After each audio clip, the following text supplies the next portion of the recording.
que assim aparentemente não tem nada a ver com emergência, mas tem a parte de emergência. Vamos lá.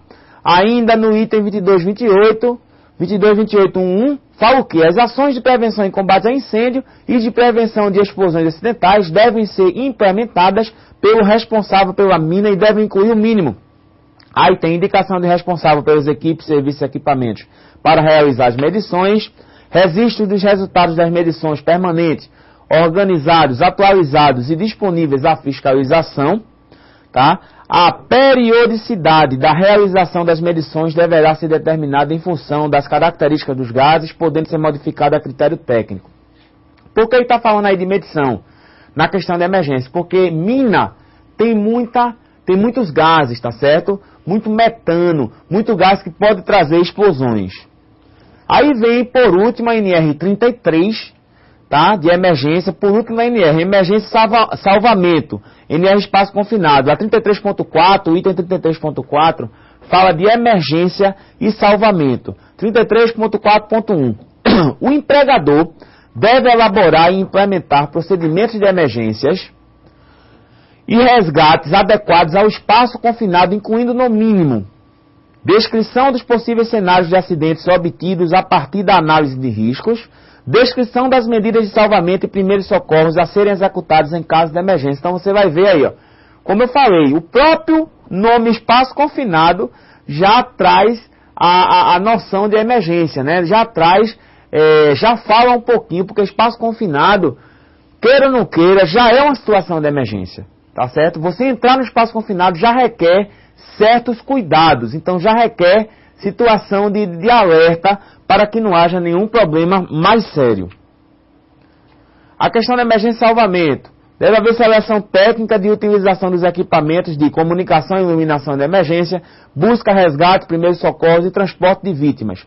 Acionamento de equipe responsável, pública ou privada, pela execução das medidas de resgate e primeiros socorros para cada serviço a ser realizado.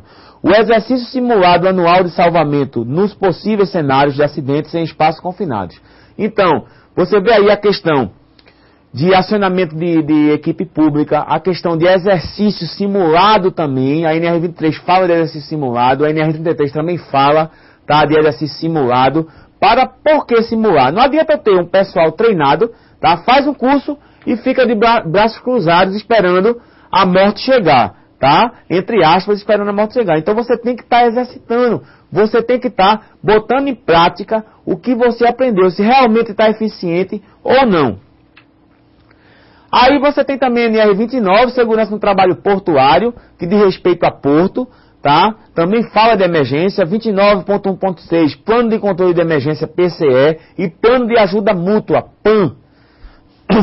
29.161, cabe à administração do porto, ao órgão, né, que é o órgão gestor de mão de obra. Quando você for pagar esse módulo, for ter esse módulo de segurança na área portuária, você vai saber o que é órgão, que é o órgão gestor de mão de obra.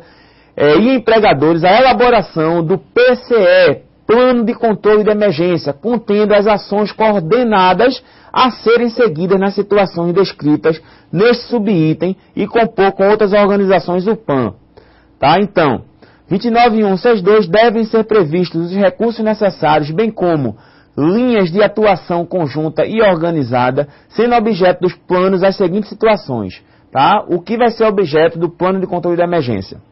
Incêndio ou explosão, vazamento de produtos perigosos, queda de homem ao mar, condições adversas de tempo que afetem a segurança das operações portuárias, poluição ou acidente ambiental, socorro a acidentados.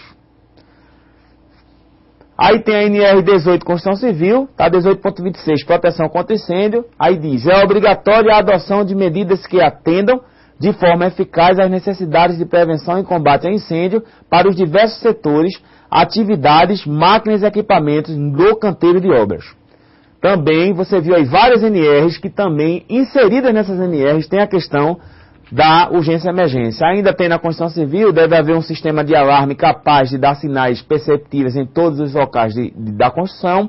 É proibida a execução de serviços de soldagem e corte a quente nos locais onde estejam depositados, ainda que temporariamente, substâncias combustíveis, inflamáveis e explosivas. Então, eu estou fazendo um contexto geral, tá, da NR18, no que trata também na parte de emergência.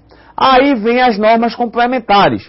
Por exemplo, a NBR 14276, né, que é a ABNT, que trata da Brigada de Emergência. O objetivo dela, esta norma estabelece os requisitos mínimos para a composição, formação, implantação e reciclagem de brigadas de incêndio, reparando-as para atuar na prevenção e no combate ao princípio de incêndio. Tá? Ela dimensiona e mostra como fazer uma brigada.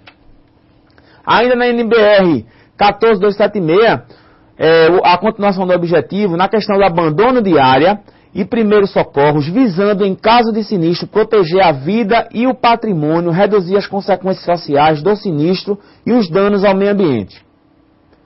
Aí vem a questão da omissão de socorro.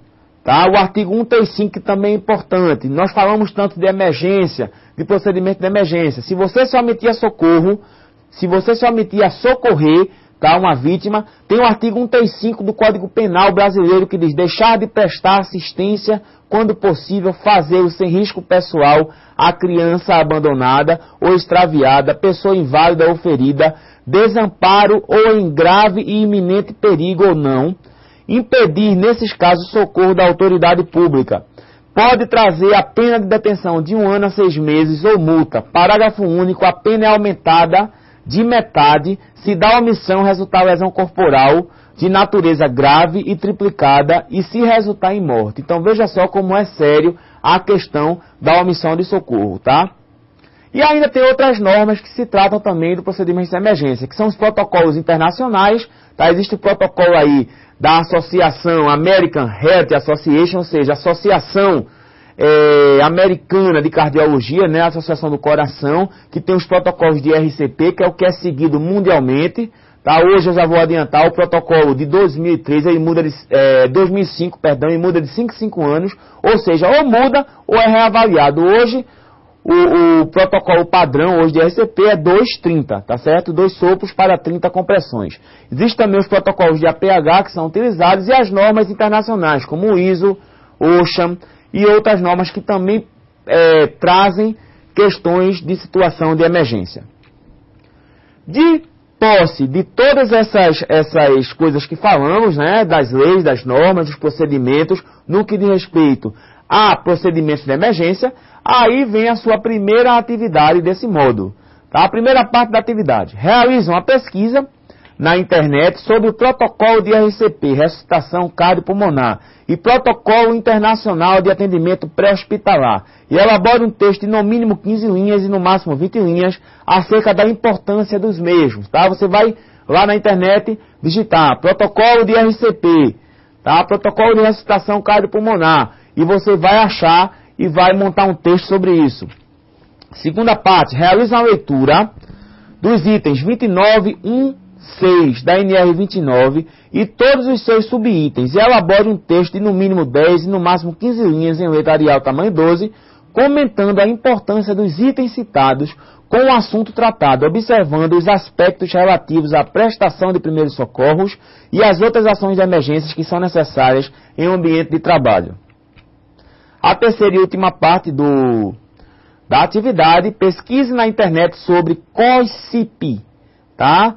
COICIP é o Código de Segurança contra Pânico, tá? Geralmente é do Corpo de Bombeiro. E comente a importância do mesmo em um texto de no mínimo 15 linhas e no máximo 20 linhas, utilizando letra Arial tamanho 12 e focando bem a solicitação desta etapa. Observação: o aluno deverá utilizar como base o seu entendimento do assunto tratado em sala de aula e realizar comentário pessoal no desenvolvimento desta atividade. É obrigatório colocar a fonte na pesquisa, exemplo, www.mte.gov.br, o acesso feito em 21/9/2009 às 12 horas. Isso aí é o padrão que você coloca, tá?